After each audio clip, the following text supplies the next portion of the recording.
One of Dr. Colorado's favorite mining towns is Colorado's first great silver city, Georgetown, only an hour drive from Denver.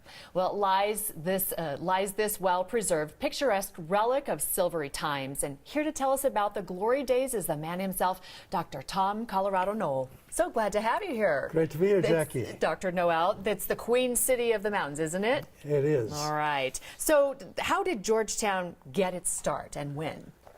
A fellow named George Griffith from Bourbon County, Kentucky, found gold up there. Not silver originally, but gold. And founded what's now called Georgetown after George Griffith. So why is it called the Silver City?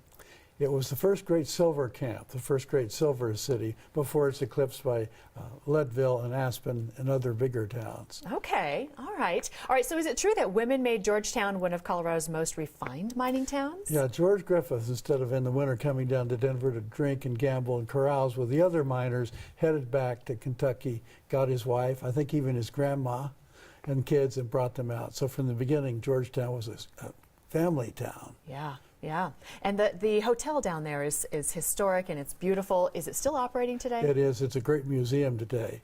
Yeah. A fabulous tour of the Hotel de Paris, as they call it. Great place to see, the Paris. There you go. And Dr. Colorado, there's so many amazing buildings there, but what's the finest residence in Georgetown? I think William A. Hamill's mansion is the finest. You can see a drawing of it here. Isn't that elegant? That's with beautiful. A huge, very spacious yard around it. That's beautiful. Cool. And, well, here's another photo of a structure. And this is where you're going to quiz me, I think. Right. So we're going to look at this structure here. And, you know, we're going to figure out where it is. It's on the Hamill House grounds. And you want me to figure out what it is. Right. Okay, I'm going to guess. I'm going to say post office. It looks like a fancy outhouse for royalty. Yeah, I don't know. It's got one door, a beautiful steeple at the top. I can't tell what's at the very Is it part top. of a church? You got it, Jackie. Oh. It is an outhouse. No! And Did up I front really get are it? walnut seats for the Hamill family, and the back splintered pine seats for the servants. My gosh, I I got wasn't even that. close. It's a six-holer. A six-holer. And probably the most elegant outhouse in Colorado. You know what? That was a total wild guess, but I thought one door and no windows. You know. Well, there you go. Okay. All right, let's go with another photo of a structure on the Hamill House grounds. Do we have another photo? No? Okay. So what's first made Georgetown a big-time tourist target? What was the first thing that drew people? I think the famous Georgetown Loop Railroad, which you see here, went in 1884.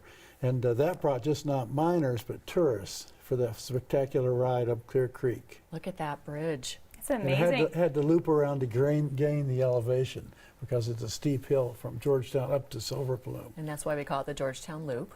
Exactly. Okay, all right. So when did the Georgetown Loop Railroad stop running? I think it was around 1938, in the 1930s, and they actually ripped it out, scrapped it for metal. Okay. Now Here's that, the crew taking it out. Oh, look at that. And what are they doing here? They're taking up the track, dismantling the bridge, taking everything away for the war effort. Okay, well now the Georgetown Loop is thriving and running, and so when can folks ride it? It's open all summer, every single day, from 10 o'clock to around 3 o'clock. So it's still summer. Is it still running? And still running. Okay. Right. Still running 7 days a week. 7 days a week, okay. And have you been on the Georgetown Loop? About 20 times. About 20 times. Okay. So are there any secrets to like riding it, or, you know, what should you, because I've always wanted to do this. Go to the open gondola car because you get great views from there and best photography from that open car. Okay. Probably gets a little crowded in that one. Awesome. Yeah, it Okay. does. Yeah, first come, first serve. I've been in Colorado for about 9 months now, almost 10 months. So if I've never been to Georgetown, I've, you know, driven through it. What other things should I see and do there?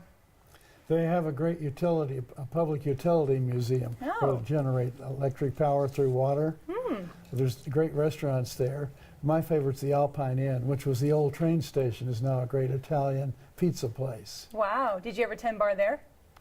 No, I did it at the Red Ram in the old days. There you go. You do need to get there. The secret life of Dr. Colorado, right here on Colorado and Company. All right, well, make your reservation today on the Georgetown Loop Railroad, running daily from 10 a.m. to 3:50.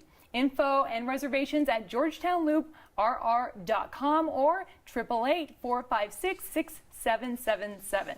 For Dr. Colorado's books, classes, talks, and tours, please visit his website at dr-colorado.com.